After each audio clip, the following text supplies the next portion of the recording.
Sveiki visi, labai malonu jūs šiandien matyti ir labai seniai nebuvo tokio paprasto vaizdo įrašo, kažkokio tokio paprasto, labai lengvo vlogo, nes daugiausiai mes stengiamės, aišku, nufilmuoti, kad būtų informacija naudinga mūsų klientams, o šiandien bus viskas labai paprasta, toksai pramoginis turinys ir nežinau, vienas objektas į pabaigą, paprasčiausiai pavažiuosim kartu padirbsim, pasikalbėsim, pasidalinsiu savo gerą nuotaiką ir turbūt važiuoja.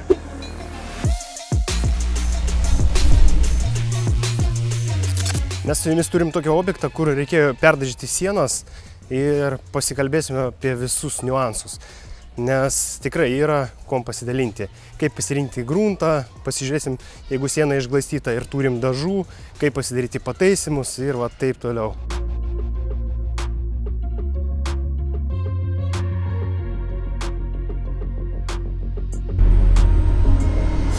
Labai gaila, kad nėra laiko paprasčiausiai filmuoti vlogus, bet mano mėgstamiausias dalykas, žinokite, labai patinka, bet tam reikia labai daug jėgų, pastangų, laisvo laiko, nors ir mėgstamiausia, bet kol kas tai tų vlogų bus vis mažiau ir mažiau.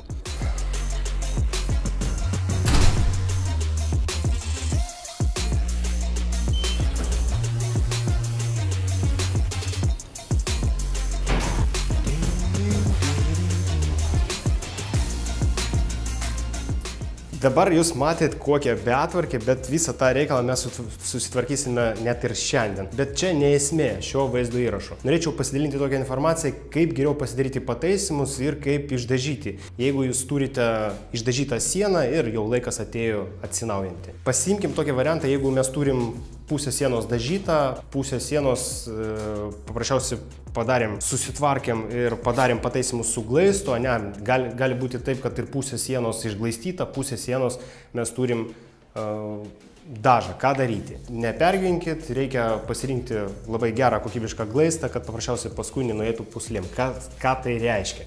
Nes jeigu pasirinkti nekokybiškos medžiagos, tą patį glaistą arba ne tam skirtas, tai gali būti taip, kad jisai paprasčiausiai, kai mes pradėsim dažyti, pradės atsilupinėti nuo pagrindo, nuo tų dažų. Nors ir tos dažus mes, jeigu prieš tai mes gruntuosime tos dažus, o paskui vėl dėsim glaistą, gali nueiti puslėm. Kad tokių dalykų neatsitiktų, pats geriausias būdas pasirinkti labai gerą glaistą, pasidaryti pataisimus, o tada gruntuoti su primeriu. Yra specialus skirtas tam gruntas. Kodėl jisai geras, ar kodėl verta pasirinkti? Nes mūsų įgyrimo procesas bus irgi labai skirtingas. Daleiskim ant dažytos sienos, jeigu pasidalinsim pusę sienos pas mane dažyta, ne, po kairę pusę buvo glaistyta. Kaip išvengti arba kažkokio tai sujungimo? Nes tikrai, jeigu gruntuoti su paprasto grunto, įgyrimo procesas bus skirtingas ir mes matysim kažkokių tai linijų. Kad tokio dalykų nebūtų, vėl pasinaudojam būtent primeriu. Čia panašus į baltus dažus gruntas, jeigu taip tiesiai paprastai kalbant. Jeigu pasimkim tokį variantą, jeigu mes turim pilnai išglaistytą sieną naujai, arba naujos statybos, kokį gruntą pasirinkti. Vėl irgi yra specialių gruntų, nereikia bėgti į parduotuvę bet kokį pirkti, daleiskim tą patį Knauf, reikia būtinai nuvažiuoti pas dažų tiekėjus ir su jais pasitarti. Nes dažniausiai, jeigu jūs patys nupirksit kažką, beleką, tai ir nešit atsakomybę ir atsakysit už, jeigu bus ir tų pačių plėmų, rožų, linijų, dar kažkokių tai dalykų, niuansų, tai patys ir būsite kalti. Kad to išvengti, būtų geriausias dalykas, aišku, nuvažiuoti į bet kokią parduotuvę, kur parduoda dažus ir ten su jais pasitarti, su kokiu gruntu geriau gruntuoti, kad tas gruntas nekonfliktuotų su dažais. Nes rinkoje yra įvairių vyrukų, gali pasiūlyti vieną dalyką, sakys, kad viskas suderinta, o paskui kaltinti jūs, kad, ta prasme, ir jūs kalti. Kad tokių dalykų nebūtų, važiuokite tiesiai į parduotuvę ir kad jie grinai parinktų ir gruntą, ir dažus.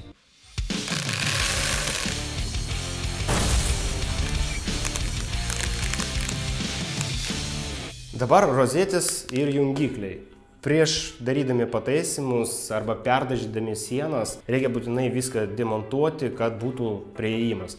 Nes yra ir tokių bairių, kad žmonės paprasčiausiai išglaisto ant viršaus, o paskui net nėra galimybės sumontuoti ir tą patį rėmelį. Kad tokių dalykų nebūtų, Prieš dažant mes vėl sumontuojam visus mechanizmus, visą elektrą. Dabar yra išdažyta, irgi visur reikės viską pavalyti.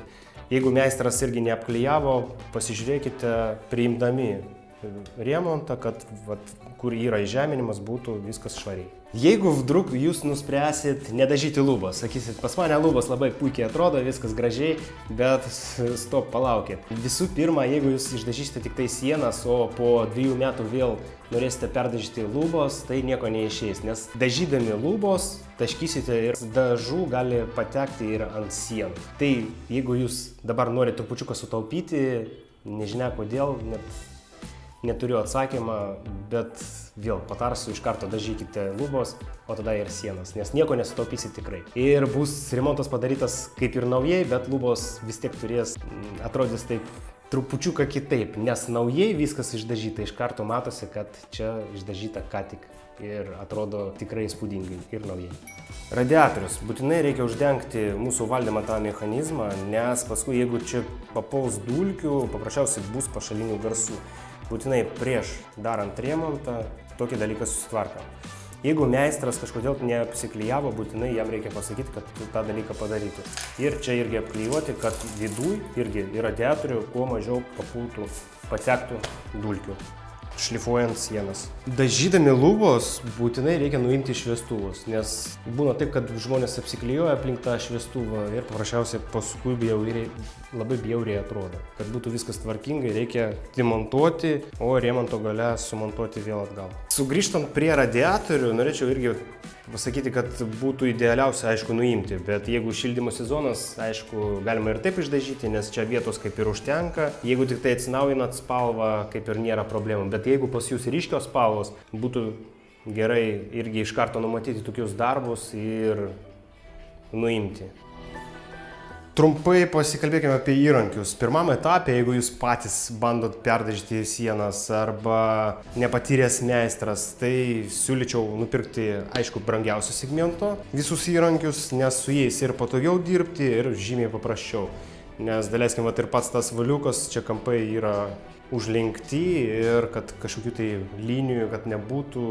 Žodžiu, su juo paprasčiau dirbti. Taip pat ir su teptukais. Jeigu iš pigiausio segmento, tai žinokit, visi tie plaukai krenta, yra problemų, išdažyti lygiai neišeina, o brangesnio segmento viskas žymiai paprasčiau. Taip pat nepamirštam naudoti gerą akrylą, būtent jeigu mums reikia padengti langus, kur yra mūsų langokraštis, nes tai labai svarbu, kuo daugiau silikono, bet irgi, kad nebūtų stipriai per daug, nes yra gamintojas Kilto, pas juos akrylas kaip ir neblogas, bet labai daug silikono pagrindo, turbūt, aš nežinau tiksliai, kokios medžiagos per daug, nes kai mes išdažom įtrūkinėja. Dabar yra Time Bond, bet šio gamintojo irgi kažkaip galiu pasakyti, gal pagerėjo, kad silikono daugiau, bet dažyti irgi tas pats, yra kažkoks tai trūkimas. Reikia 3 kartus dažyti, kad būtų geras rezultatas. Nepamirštame apie tokius dalykus, čia kai mes išplaunam volelę, kad nuimti visus dažus ir visą vandenį. Nes tokie dalykai labai supaprastina mūsų darbą. Ir šitą valiuką galima naudoti ir kitam objekte. Nes dažniausiai, jeigu mes paprasčiausiai ranką plaunam, tai pasilieka dažai išdžiūna ir tas valiukas keliauja į šiukšliadėžę. Kur mes turim durų angą, dažniausiai, aišku, tas apvadas jisai yra padengtas su akrylu. Jeigu jūs nutarėt perdažyti sienas ir pasižiūrėkite, jeigu durys irgi prastos kokybės ir reikia jos keisti, pasidarykite tai iš anksto. Nes, daleiskim, galima perdažyti sienas, o paskui po 2 metų jūs norėsite sumontuoti kito gamintojų durys, naujai. Ir paprasčiausiai nuimdami seną staktą, jūs galite sugadinti ir dažus. Būtinai labai svarbu. Apie dažų spalvas. Dažniausiai, aišku, aš siūlau dažyti baltai, bet čia, žinokite, kam kaip patinka. Kodėl būtent baltą spalvą? Jeigu jūs norite trupučiuką praplatinti jūsų patalpą vizualiai, kad atrodytų, kad būtų, ta prasme, daugiau vietos, daugiau erdvės, dažykite baltai. Nes šiuolaikiniai būtai, taip pasakysim, apie 50 kvadratinių metrų mes turim 3 kambarių būtą. Tai čia labai mažiukas putukas ir kad jį nors kažkiek tai praplatinti, siūlau dažyti baltai. Turėkite tai omeny. Šiaip kiti masto, kad atrodo kaip ligoniniai, bet žinokit, tai netiesa, ligoninė niekad nebuvo sienos išdažytos baltą spalvą, nes buvo ir žalia, ten mėlyna, bet baltos spalvos ne. Ir baldai mūsų irgi išryškės. Ir tuo pačiu ir grindys. Atrodo super. Šiandien nors pas mus toksai pramoginis turinys, aš galėčiau pasakyti, kalbam apie nieką, bet ir turbūt būtų gerai turėti ir naudingą informaciją, kad ir patiems užsakovams būtų irgi įdomu pasižiūrėti šį vaizdo įrašą. Dažniausiai žmonės galvoja, kas iš viso nežino, iš ko susidaro mūsų siena, šiandien pabandysime apie tai pasikalbėti. Mes dabar neimam patį fasadą iš išorės, ne? Pasimkim, yra blokelis, po blokelio, kad išlyginti mūsų pagrindą, reikia tinkuoti, tai tinkas. Tinkas būna labai įvairus, ir kalkinis, ir gipsinis, čia jau pagal kiekvieną požiūrį, kas kom nori, tom ir tinkuoja. O tinkas, aišku, gali būti net iki 3 comų, jeigu labai kreiva siena ir mūrininkai labai blogai padarė savo darbą, tai tinkas viską ištaiso. Tada, kai mūsų siena ištinkuota, nes dažniausiai yra tokių bairių, kad ant pačių blokelio pradeda glaistymą visą procesą. Taip, žinokite, negalima ir neteisinga, ir kaip ir nėra tokių technologijų. Aišku, vyrukų yra, kurie bando kažką tai padaryti, bet aš nemanau, kad ten bus geras produktas. Vis tiek, kad būtų siena lygi, reikia ją ištinkuoti. Tai mes sutarėme, ne, kad yra tinkas. O tada ant to tinko mes glaistam. Yra irgi pora būdų. Mes galim glaistyti ranka, o galima pasidaryti viensluoksnį tokį glaistymą. Bet vieno sluoksnio vėl kaip ir neužteks, kad ten nekalbėtų, kad viską galima vienu sluoksniu pasidaryti. Žinokit, nebus gero rezultato ir, kas blogiausia, pats glaistas labai minkštas. Tai aš siūlau antrą variantą, kaip ir seniai darė, visi ir dabar daro žmonės, glaistyti 3-4 kartus, kad būtų idealus rezultatas. Tai mes sutarėm, yra blokeliai, tada mes tinkuojam sieną, tada glaistas. Glaistas gali būti labai grubus, vidutiniškai grubus, tai pasakysim, ir su marmuro užpildu, kad lengvai būtų šveisti. O tada vėl šlifuojam, gruntuojam ir dažam 2 sluoksniais. Jeigu prastos kokybės dažai, galima dažyti 3 kartus, 4, 5. Čia žinokite, kas kaip mėgsta. Jeigu nupirksit pigiausio segmento dažus, dažysite 3-4 kartus. Nupirksite labai gerus kokybiškus dažus, pasidarysite tokį pasirinkimą, reikės išdažyti 2 sluoksniais ir to užteks. Kada ateina laikas montuoti jungiklius ir rozetės? Visą tą plasmasę, mechanizmus. Be abejo, nesiūlau iškart, kai išdažyta siena, reikia, kad praeitų porą valandų, kad paprasčiausiai ant drėgnaus paviršiaus nelipdyti, ir kad nebūtų kažkokių tai niuansų. Ir prieš tai, jeigu čia buvo remontuotas šis būtas prieš 20 metų, viską reikia išvalyti. Net jeigu praeina porą metų, tai tikrai reikia viską išvalyti, kad naujų gražių sienų būtų viskas gražiai, naujai, švariai. Žodžiu, kokybiškai. Šiandien mes turim čia jungiklius ir rozetės Siemens kompanijos ir, žinokite, viskas gerai veikia 20 metų. Gal šiom dienom kokybė ir prastesnė, bet manau vis tiek Siemens tokie vieni iš geriausių. Irgi pasižiūrėkit, kad pats užrašas irgi nebūtų aukštyn kojom. Va, kad būtų viskas tobulai. Trupučiuką ne tas rėmelės, nes čia yra ir per jungiklis, tos bazinės šviesos pagrindinės. Bet irgi pasižiūrėkit, buvo uždėta ir čia Siemens tas užrašas yra viršui. Kad būtų super idealiai, reikėtų taip, kad jisai būtų čia. Gal prireiks tokios informacijos, ką? Jeigu neturite patirties, paprasčiausiai siūlau pasiimti paprastą atsuktuvą, štai tokį, ir su atsuktuvu užsukinėti. Jeigu bandysite su įrankiu, gali būti problemų. Paprasčiausiai sulūš. Dažniausiai lūžta pati plasmasė šitą ir viskas, tada reikės vėl važiuoti į parduotuvę ir montuoti naujai. Dabar, kur yra mūsų įžeminimo, būtinai irgi pavalom, kad būtų geras sujungimas. Negalima tai palikti, nes dažniausiai dažytai užsidažo. Aišku, reikėjo prieš tai paklijuoti gal lipnią juostą, kad apsaugoti. Bet jeigu jau taip įvyko, būtinai nuvalom dažus. Tokį rezultatą mes su jumis gavom. O štai čia mes turim vieną klavišą, tik tai pajungti tą bra ir čia viskas gerai. Pasižiūrėkit, užrašas savo vietoj.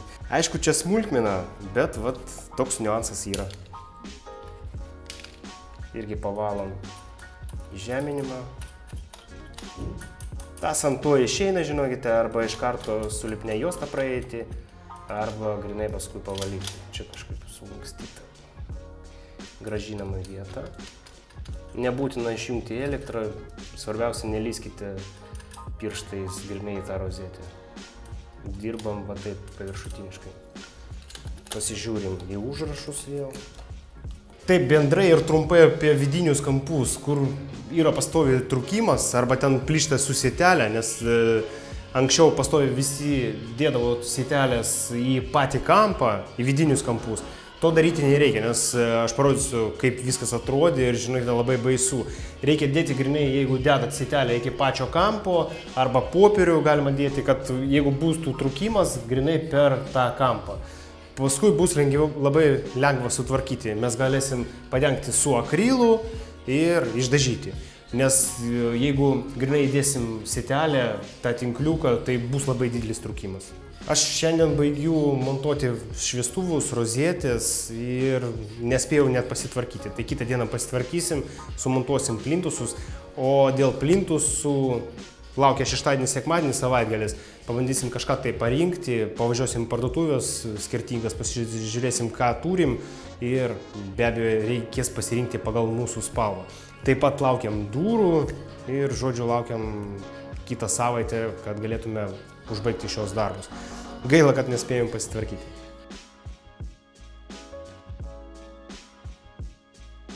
Nu, vis dėlto nepavyko palikti objektą nesutvarkytą, vis dėlto va taip. Važiuojam namo, laukia savaitgalis. Užsakovas pasitaikė, žinokit, superinis. Superinis padėjo man viską nunešti iki mašinos, nes buvo ten kibirų glaisto, dažų, ten vienas lagaminas su elektra, tai viską padėjo. Super. Geras vyrukas. Labai geri pas mane užsakovai. Aš jau namie. Laukia karšta. Ir čia žiūriu, kažko tai šiandien neužtenka čia. Čia buvo gėlės. Aš manau, kad reikia nustebinti žmoną ir turbūt nuvažiuokime į parduotuvę, turbūt į depą. Nupirksim kokių nors gėlyčių, ką?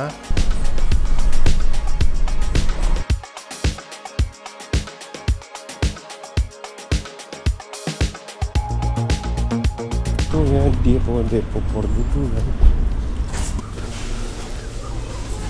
Kiek gėlių, ką? Labai daug.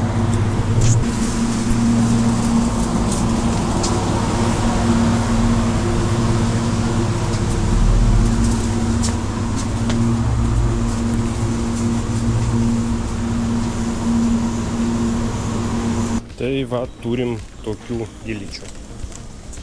Aš dabar toks važiuoju ir galvoju, buvau tokia parduotuvė, kodėl neužėjau pasižiūrėti plintusus. Nes aš turiu gabaliuką, kaip pavyzdį tokį, kokia spalva bus, bet pamiršau. Bet svarbiausia, aš nupirkau gėlių. Žmona bus šiandien tikrai laiminga ir patenkinta. Taip, šį čia iš viso 20 gėlių, tai vieną turbūt paimsim ir padovanosim dukrai. Irgi bus patenkinta.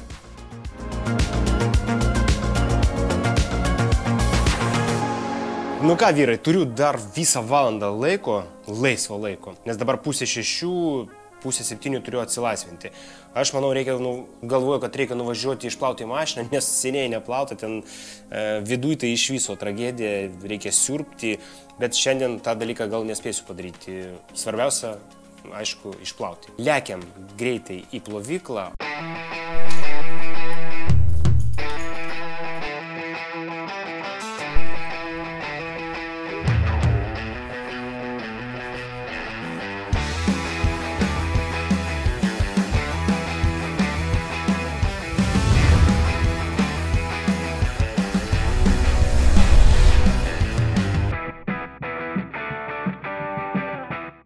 6 valandą, tai aš turiu dar laisvo laiko pusę valandos.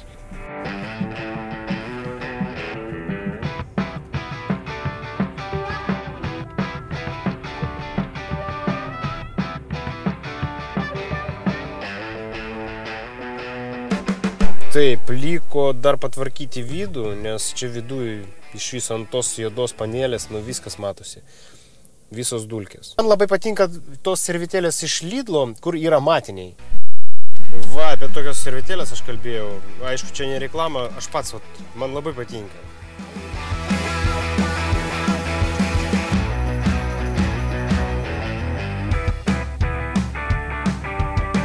Taip, rezultatas štai toks. Man patinka, gražu, švaru. Dar reikėtų pakeisti kilimėlius ir išplauti sėdynės. Ten kažkokia tai bardakas, žodžiu.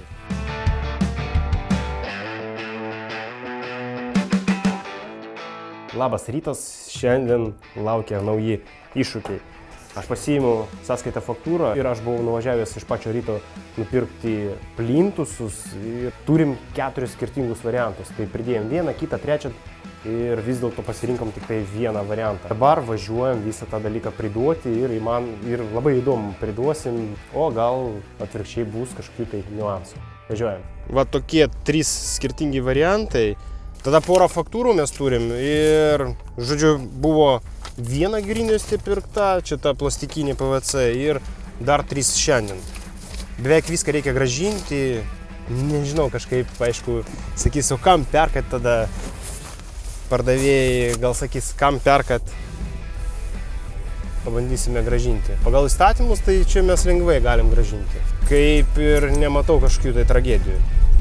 Bet vėl su tom grindjuostėm parinkti yra problema. Reikia vieną kartą nuvažiuoti, kitą, trečią, paskui priduoti ir nežinia, koks variantas yra gražiausias. Trupučiuką vėliau išsakysiu savo nuomonę, kaip geriau parinkti grindjuostę ir kokią spalvą. Dabar orai ant tiek greitai keičiasi. Žinokit, vakar buvo ten apie 22 laipsniai šilumos. Šiandien aš turiu 9. Labai keičiasi. Ir greitai.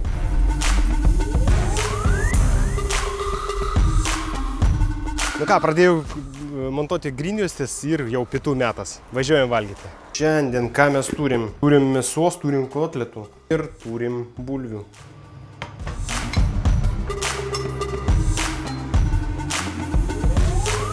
Nu, aš kaip ir alkanas, bet nežinau. Mėsos gabalas ir porą kotletų. Taip pat pasiimkime vieną agurką.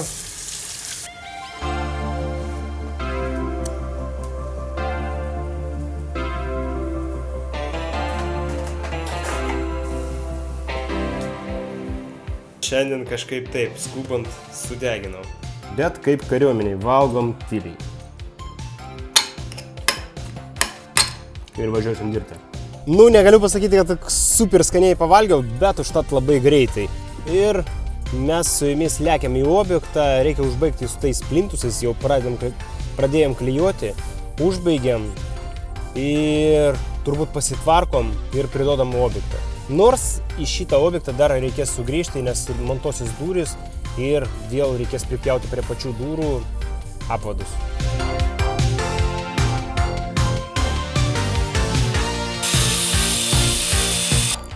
Štai taip gavosi mūsų grindjuostės, labai gražiai ir balta spalva labai gražiai atrodo. Šorinis kampas atrodo štai taip. Kol kas tai neužtenka baldų, nes čia bus spinta ir durų. Kai jau bus durys, atrodys dar gražiau. Čia mes paliekam va taip. Kai bus durys, sumontuosim. Mano draugelis čia buvo iki galo siurblys, aš apie jį kalbu. O štai šitą sieną mes grutavom su primeriu. Ir pasižiūrėkite, kaip dabar atrodo. Nėra nei sujungimų, nei rožo, nieko. Labai lygus, gražus pagrindas.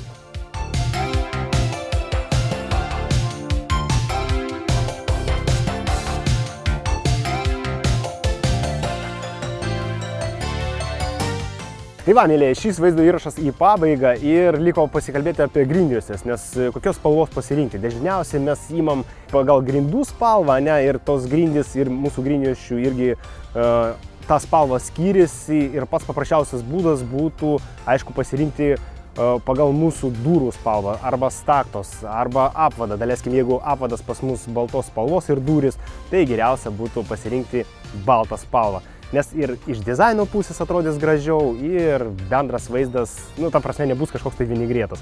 Nes dažniausiai, jeigu mes pasiimam grindis, ten turim ąžuolą, o bandom parinkti būtent tokio rašto nėra, plus netinka spalva, tai ir gaunasi kažkokia tai košė.